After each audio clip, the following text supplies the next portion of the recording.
Hi, I'm Dr. Hatem from Tripoli, Libya.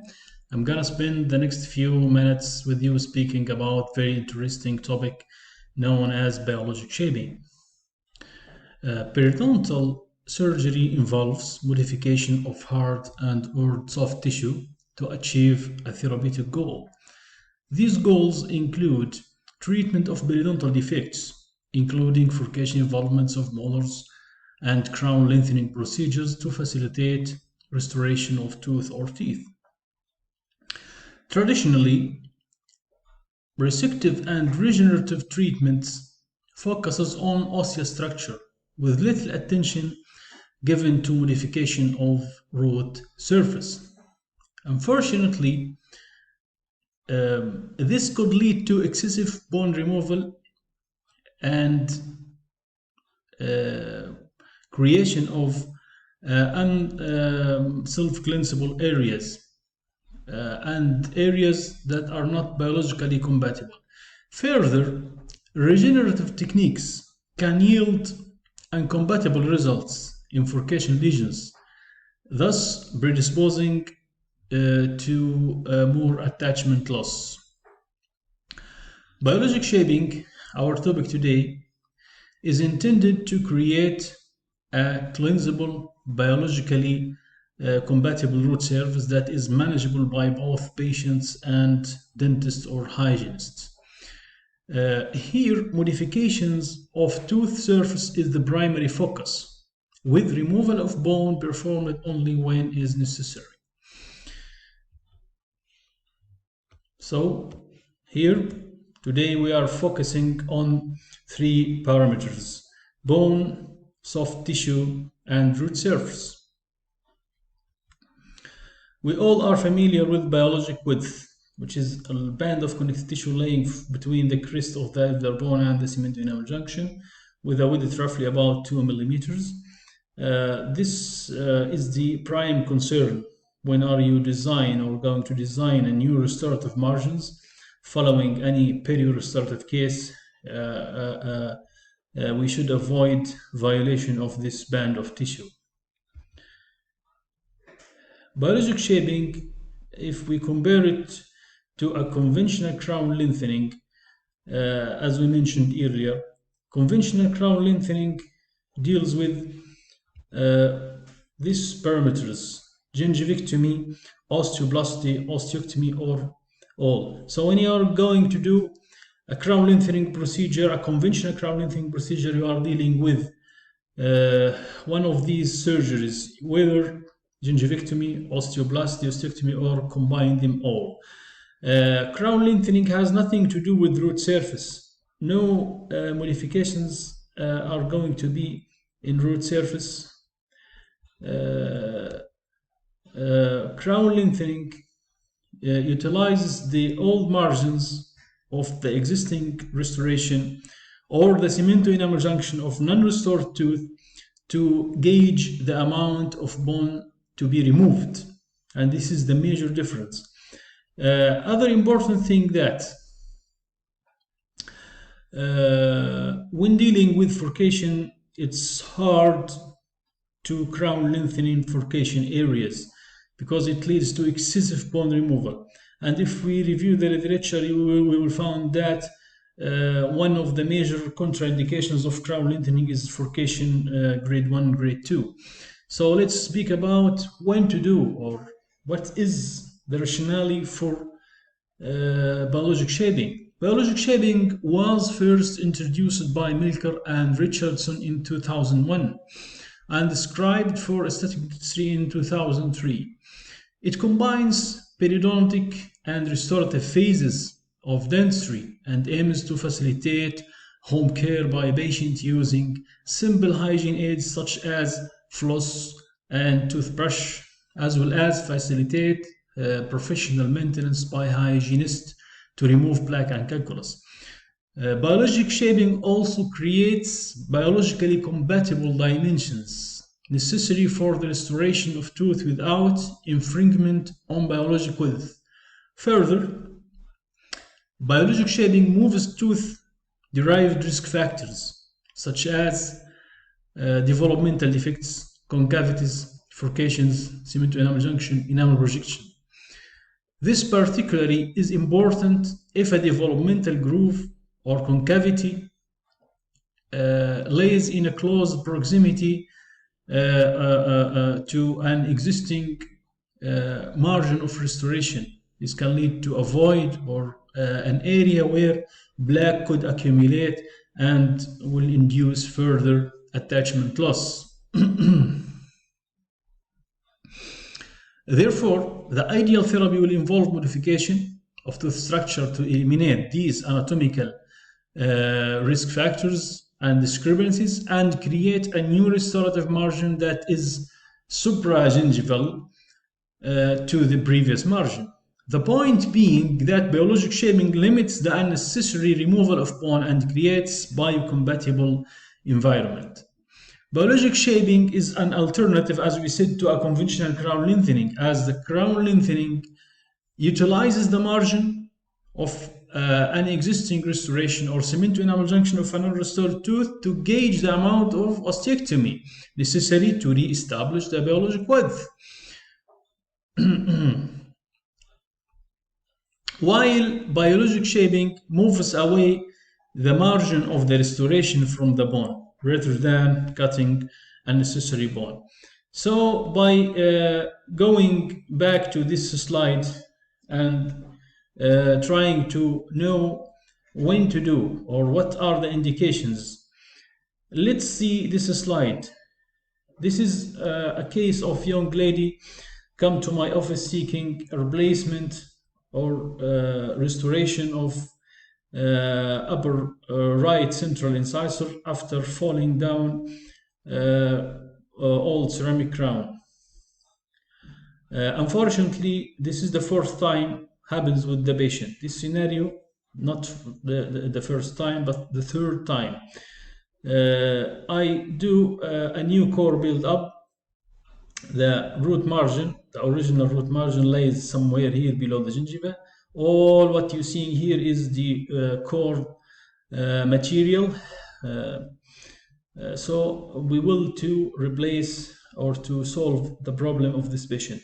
If we're gonna directly to do impressions and redo a new ceramic restoration, actually we will end up with the failure again because nothing has changed. Somebody I know that till we could remove some part of the gingiva doing crown lengthening, as we mentioned earlier in the crown lengthening. Crown lengthening deals with three things: whether we do gingivectomy, osteotomy, osteoplasty. So how much soft tissue is gonna be removed from here, and are you going to remove any bone? And how about the gingival zenith after finishing up the surgery?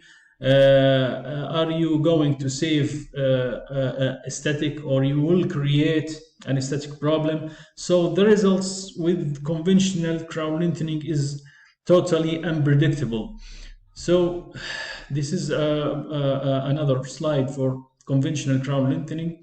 As we mentioned earlier, crown lengthening utilizes the old margin of existing restoration. By coming back to our case after reflecting a mucogingival flap, we can see here that there is an enamel projection here, and old margin from the previous shoulder finish line. I think the old patient or the previous patient, the previous dentist, sorry, tried to go deeper under the gingiva to create maybe feral effect, or I don't know what was he trying to do actually. And we can notice the shape of bone here is irregular. At the next slide, after we had done a biologic shaping, so you can notice that everything is it looks great and nice. But what we have done actually, this is biologic shaping, ideal biologic shaping. We just deal with root surface first. I go for root surface and remove the sharp projections and make the roots smooth and clean. Then I did modifications of the bone. You can see here the zenith is totally equal for both two centrals. and we will expect, or we can predict that the level of the soft tissue will be the same after we suture back our flap, and this is kind of achieved by conventional crown lengthening. This is case after suturing and temporary directly re-cemented back. So let's go for reasons for biologic shaping. Number one, minimize bone removal.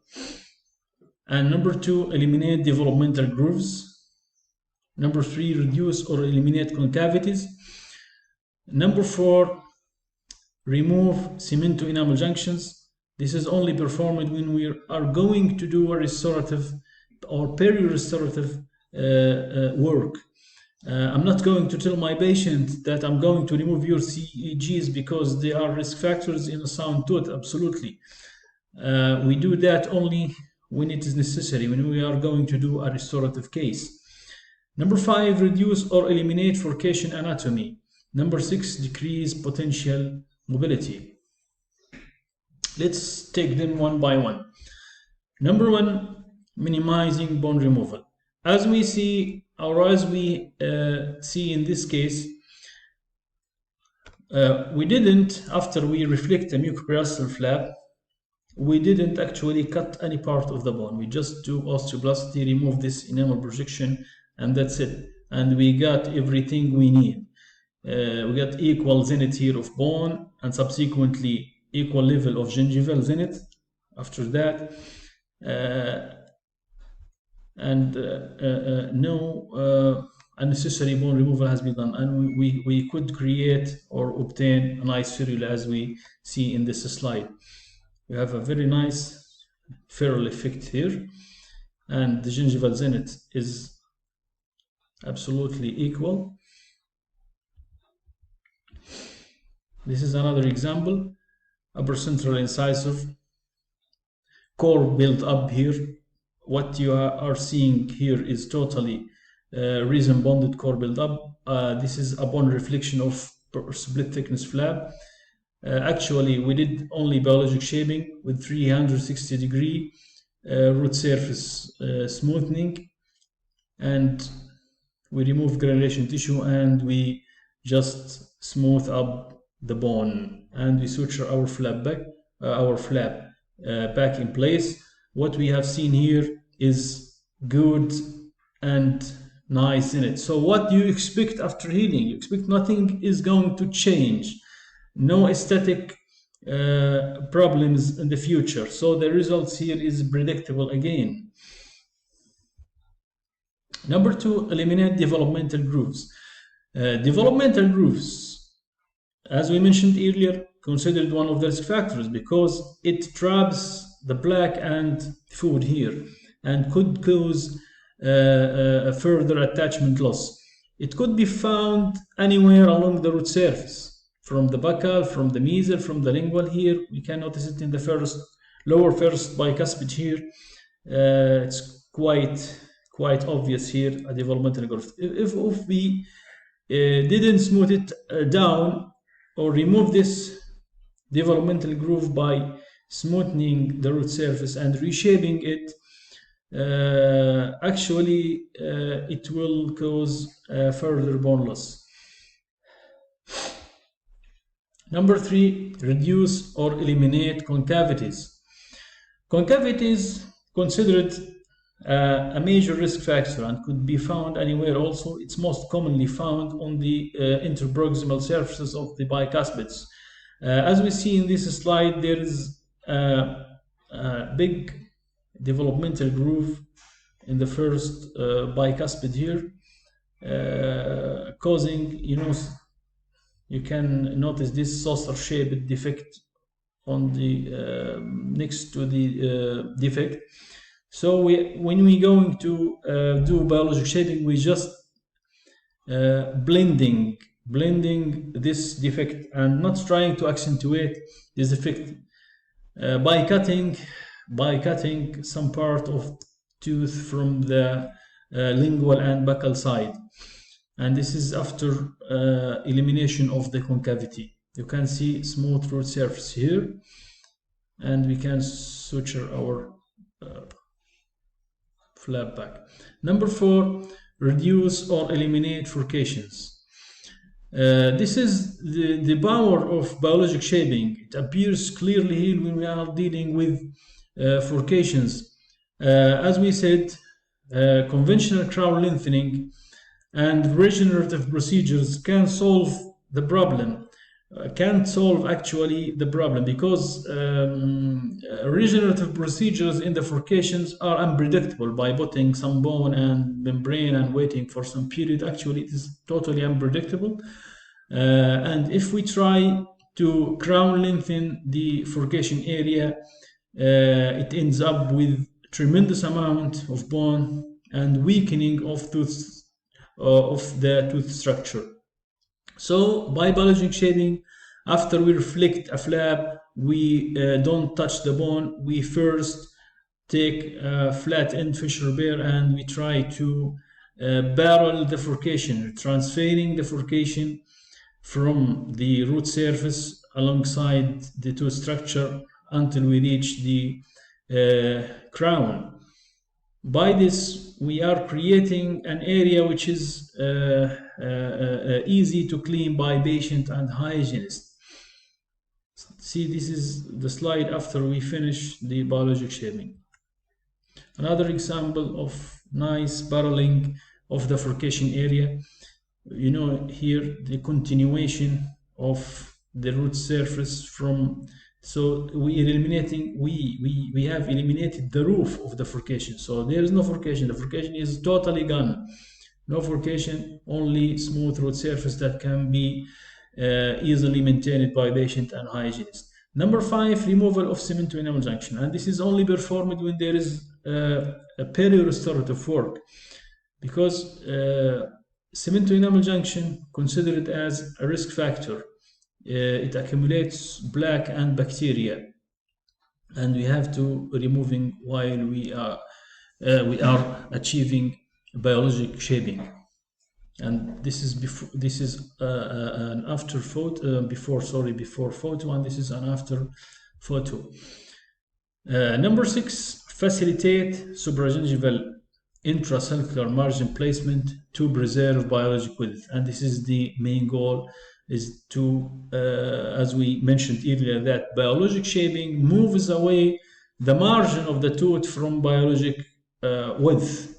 So our margins in vital teeth should be kept as supragingival as possible. Unless the tooth is endodontically treated, we can place it intracellularly. Number 7, the biologic shaping allows us to do supragingival or intraclavicular impression techniques. By eliminating risk factors and improving the tissue quality of the tooth, so we can do different techniques for impression. We know all that most of our impression techniques are a little bit aggressive and violent and may cause further attachment loss. So if the tissue is weak, impression techniques such as placing retraction cord could cause some attachment loss. So biologic shaping enables us to take our impression safely and clearly. Number 8, eliminate subgingival restorative margin. As we see in the first slide of the young lady with a falling down crown, upon reflection of mucoperiosteal flap, we notice a large piece of restorative margin and tooth structure lying down here.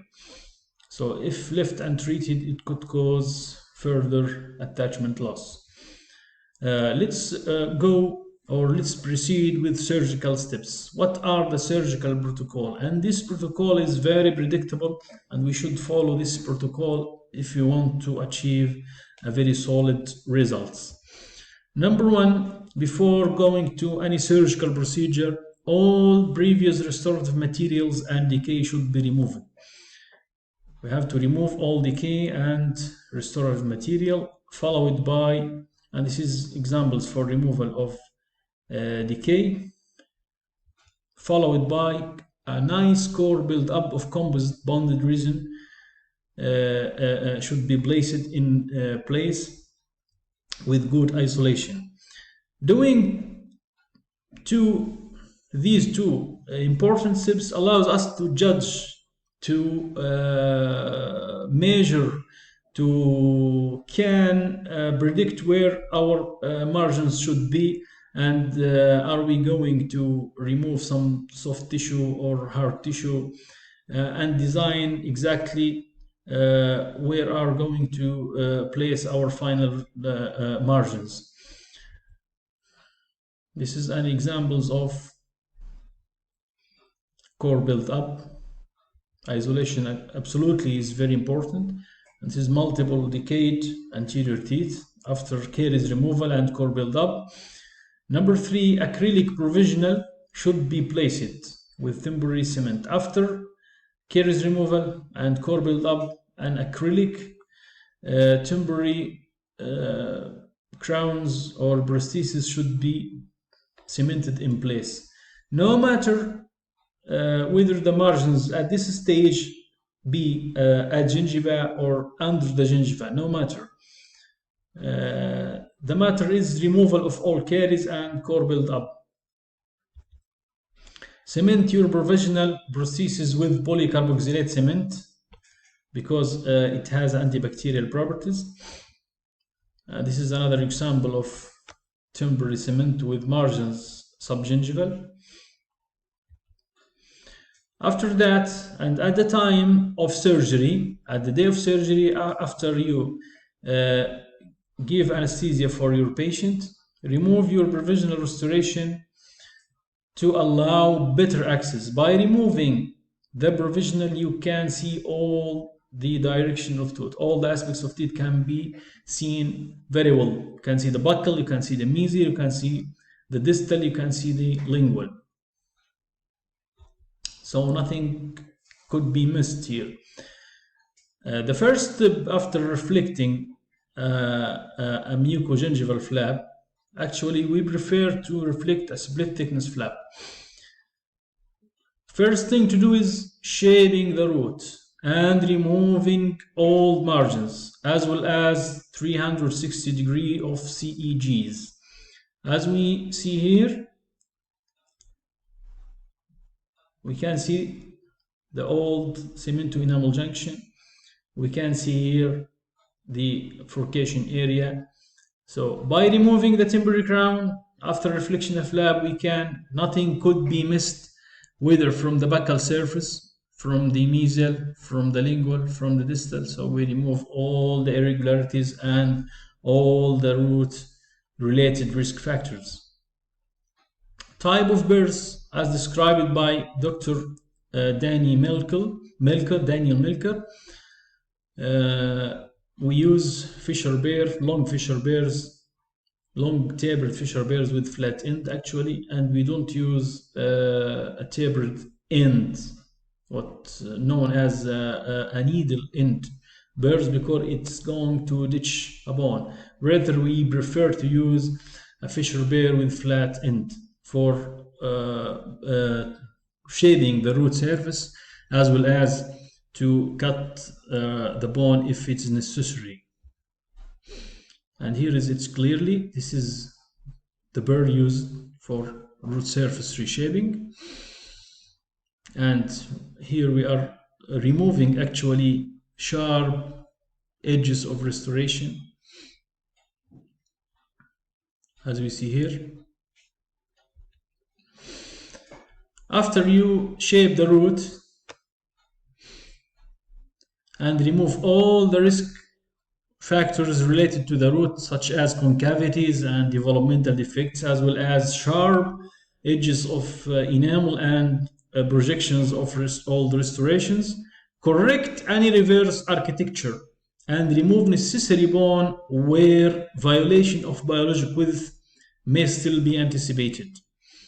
And this is clearly here. After we shape the bone, we didn't actually remove bone except from this area only, where is the biologic width is a violation is anticipated. Here we can see, if you focus upon here, you can see this edge of margin of restoration is in close proximity to bone, so there is expected biologic width violation. So we remove a little bit here from bone rather than we smooth the bone and give the bone a parabolic architecture to mimic the nature.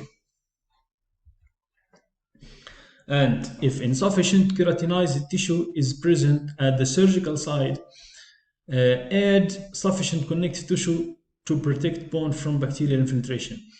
As we know that best protective for bone is connective tissue. Whenever there is expected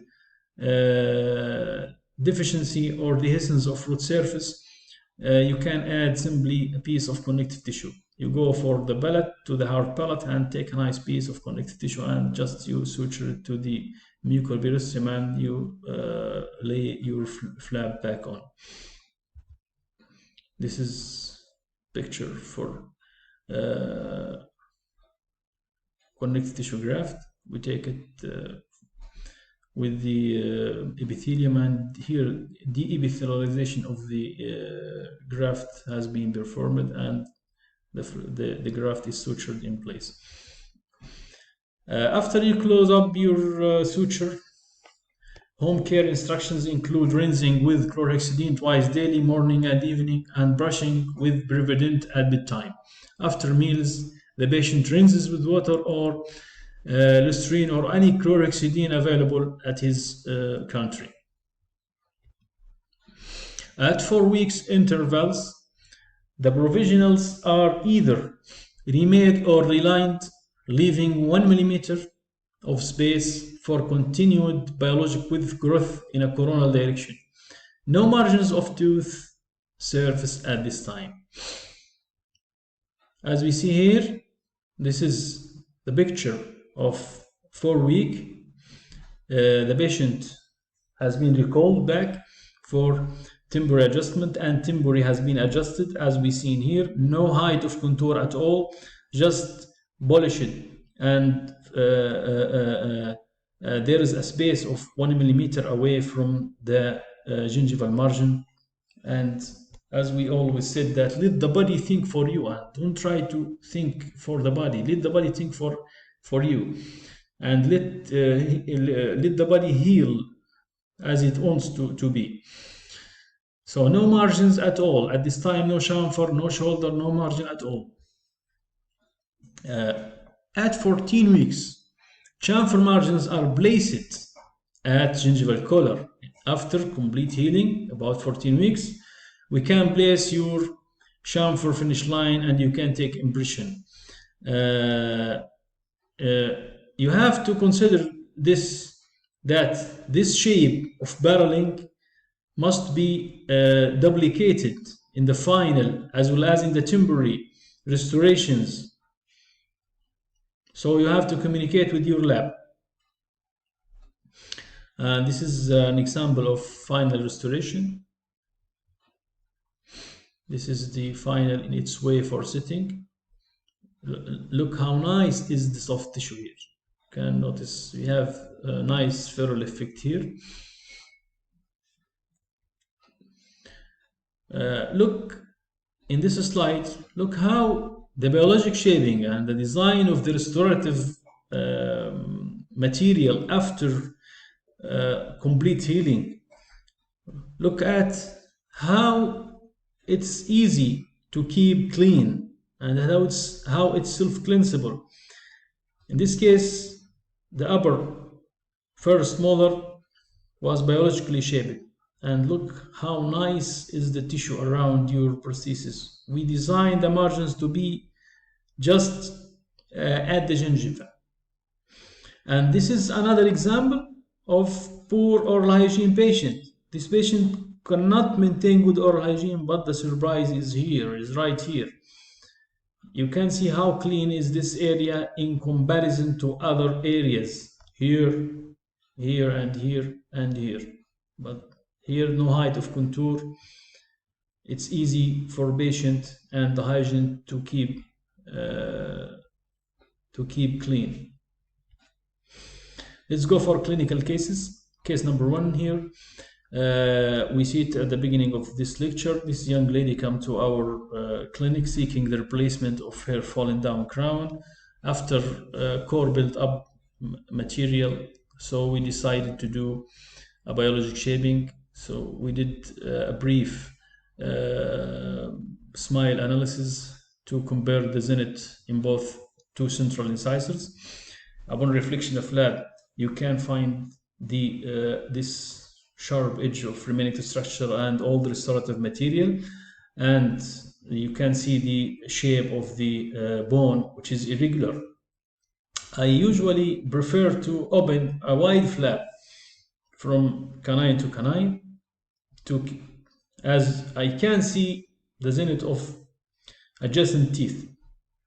Here in this case, we started, as we said in the protocol of the biologic shaping, usually after reflection of a myocubital flap, start with shaping of the root, removing any sharp edges, any remaining restoration, and just we shape the root surface and remove any risk factors related to the root.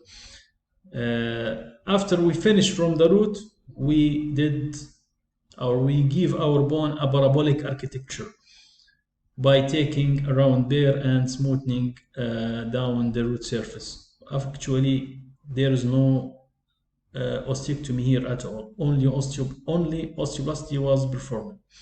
And as we notice here, after temporary replacement, upon reflection of flap, the zenith here is still equal, still the same, and we got a very nice ferrule effect here.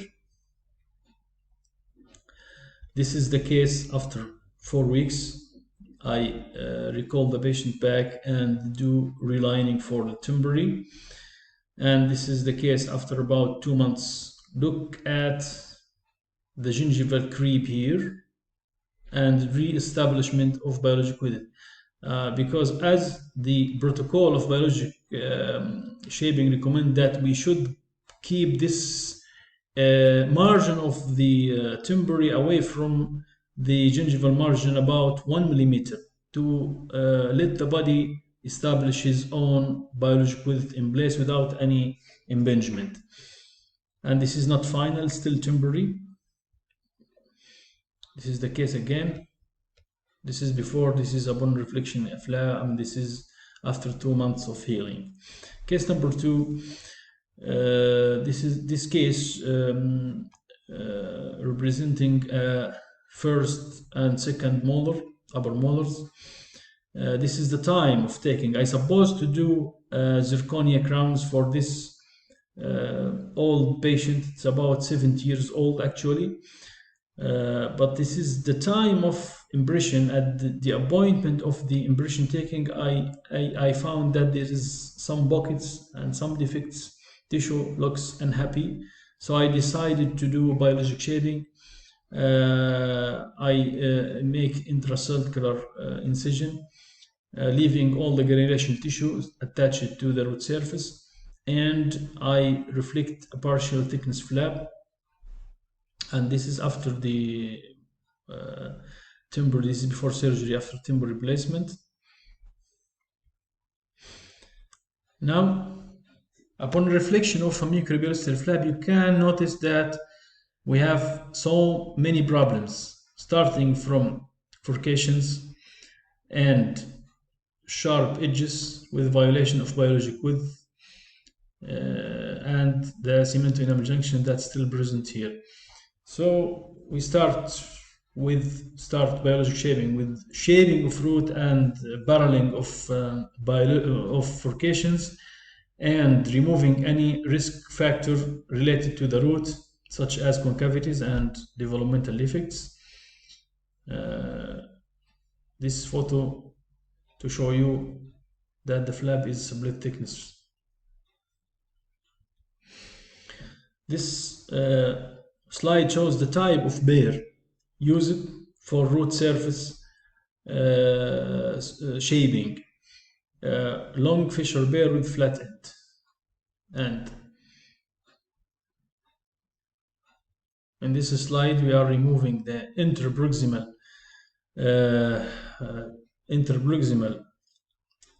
core material, sharp core material.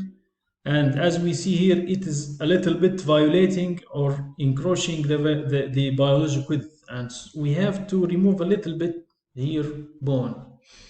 And this is after finishing the biologic shaping, after shading the root surface and giving a nice parabolic architecture for our bone.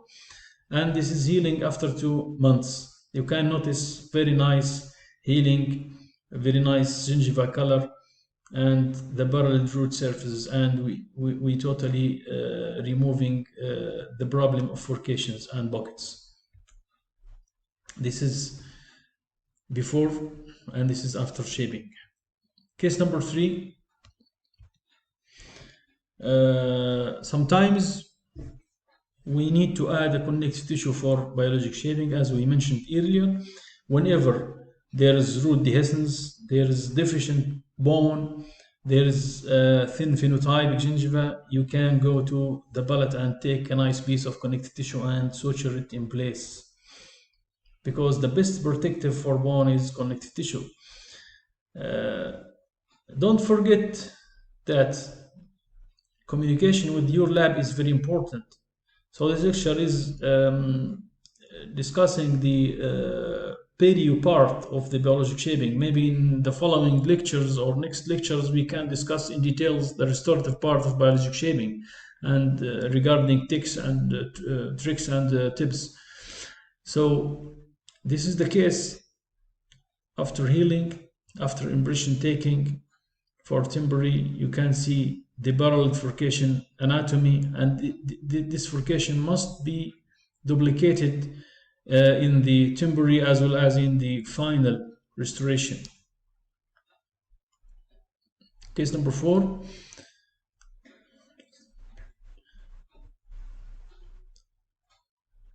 This lower 6 come with fractured buccal blade after core build-up and temporary cementation. And the slide number 4, at the time of surgery we remove the temporary, and you see the cement still in place, and this is upon reflection of a mucoperiosteal flap. We remove a split thickness, we raise or we reflect a split thickness flap here. You can see clearly the violation of biologic width. The margin of the restoration is very deep here, and this is after the root surface reshaping and furcation elimination, as well as removing bone as necessary. Here we remove a little bit of bone to create a nice ferrule effect here. In this slide you can notice that the periosteum is still attached to the bone. This is bone, this is periosteum, and this is the gingiva. And this shot showing you that we are suturing, after finish, we are suturing our flap to the periosteum. Why we are keeping periosteum on the bone? Because keeping periosteum in place has different advantages, especially in decreasing the post-operative pain and discomfort after surgery, and it helps to close the flap primarily. And if I will going to do any soft tissue augmentation, periosteum is very necessary to maintain the graft in place. You see here this slide, there is no height of contour at all. This is temporary, tooth still in temporary. This is after healing, after 1 month healing. You see how nice is the gingiva around the remaining tooth structure here, and you see the barreling effect of furcations. Case number 5 actually is very interesting, is a complicated case. This old man, 70 years old man, come with old bridge and complaining from sinus discharging pus related to the upper right central incisor. You can notice how deep is the bucket here. So how can I deal? How can I deal with this situation? First, I remove all the old restoration and do RCT for this upper central incisor, followed by phase 1 therapy or in conjunction with phase 1 therapy. And upon healing, and this is temporary, this is actually temporary. I replaced temporary so many times, and this is temporary during the healing phase of the bucket. And after the bucket elimination, I proceed for biologic shaping. This is photo of after the removal of his old bridge. How shocking is this picture actually? How tremendous is the extension of caries. So after caries elimination, we build a nice core build-ups, and this is the photo of endodontic work. So good endodontics is important here, is crucial for the success of our treatment. And this is the day of surgery for biologic shaping. We reflect a split thickness flap, and still here we didn't touch anything here actually. Also here still not touching anything. And here after biologic shaping, after shaping of the root and adding connective tissue graft here, you can see here that we remove bone from this area, from the first bicuspid. From this canine we didn't remove any bone, actually just we do osteoplasty, as well as from this lateral incisor. The only bone has been removed is from here, from the upper central, this central, and the upper right canine, this tooth, as we will see in the next slide. This slide maybe is more clear for you. You can see that we didn't remove any bone, except for this tooth and the first bicuspid. This tooth and this tooth only remove bone. The other bone has been reshaped and recontouring to achieve a parabolic architecture.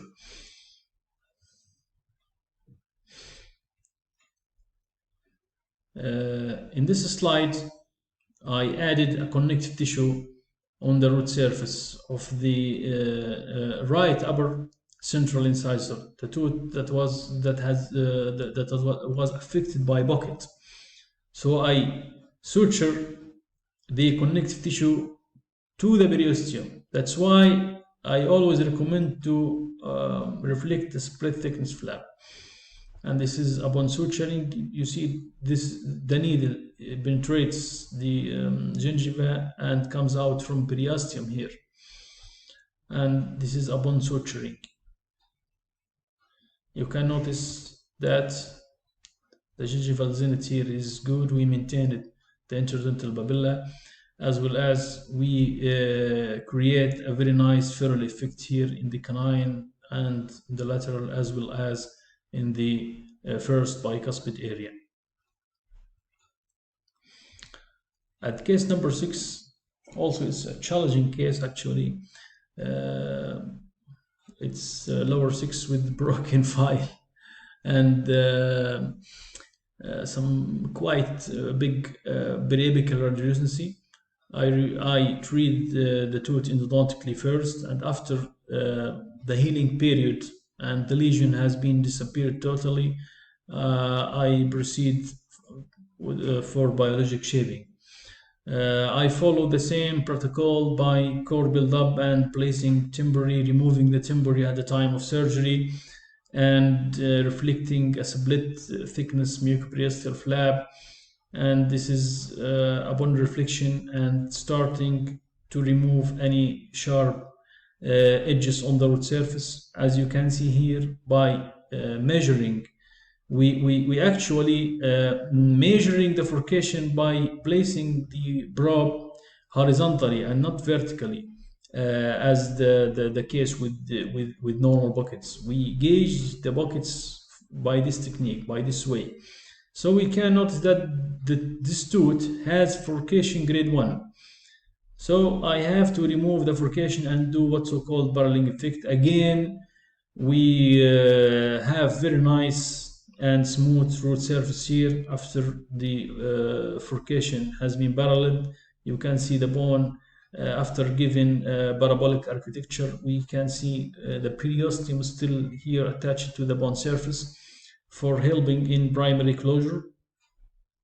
And this is the case after nice healing. After 1 month, the patient come back for temporary line. You can see the no height of contour at all. The temporary is away from the gingiva about 1 millimeter. And from the lingual side, you can see that we have a nice ferrule effect here. This picture is very clear, I think, for the same case after 1 month healing and temporary lining.